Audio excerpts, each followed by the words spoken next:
Hello everyone.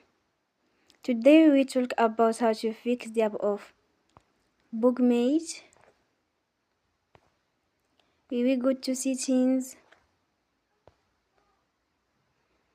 then we click on apps. After that you will search the app Bookmate and then we click. Then you will on for stop.